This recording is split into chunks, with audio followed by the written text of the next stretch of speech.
Malalaman na lang ni Ricardo na hindi si Samantha ang totoong nakahuli kay Victor kundi ang anak sa mortal niyang kaaway si Rodi. Samantala dahil sa tagumpay ko ng misyon ni Samantha, magkakagulo naman ang kanyang pamilya dahil sa unang pagkakataon ay sinagot naman ni Samantha si Ricardo. Gumawa ng diskarte si Ricardo para palabasin na maayos ang negosyo ng pamilyang Zapra matapos din siyang nakatanggap ng tawag mula kay Mariano. Dumating si Sam sa kanilang tahanan. Taas noon niyang ipinagmalaki sa kanyang ama ang kanyang pagkahuli dito kay Victor.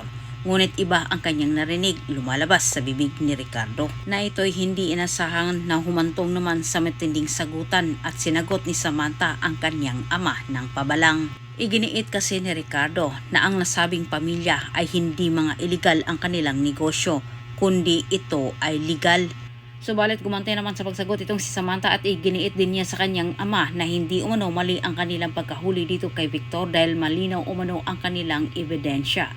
Malalaman ngayon ni Ricardo mula kay Victor na hindi si Samantha ang nakahuli sa kanya kundi si Gabo.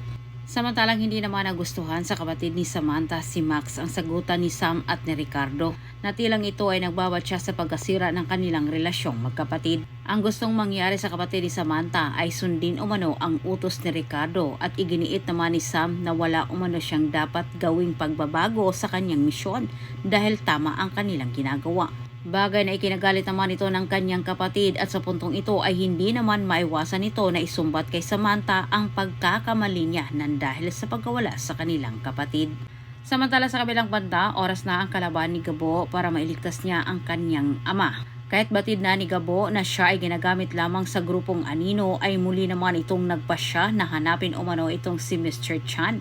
Kailangan makuha umano niya itong nasabing negosyante para ibigay kay Tatang. Sobrang nadismaya naman itong si Samantha matapos ding ibinalita sa kanyang pinuno na kailangan umano nilang mapatunayan na itong si Victor ay mga iligal ang kanilang negosyo. At inutos nito kay Samantha na hulihin umano si Mr. Chan. Subalit ang kapatid naman ni Victor ay inatasan din kay Mariano na hanapin si Mr. Chan at tapusin ang buhay ng negosyante. Sa mga oras na iyon, habang sila ay nagpaplano, nagtungo naman itong si Gabo sa kinaroroonan ng nasabing negosyante. Ngayong makakalaya naman muli itong si Victor, malalaman ni Ricardo na hindi si Sam ang nakahuli sa kanya kundi si Gabo. Antabayanan niyo ang susunod kong update. Salamat sa pagtanaw.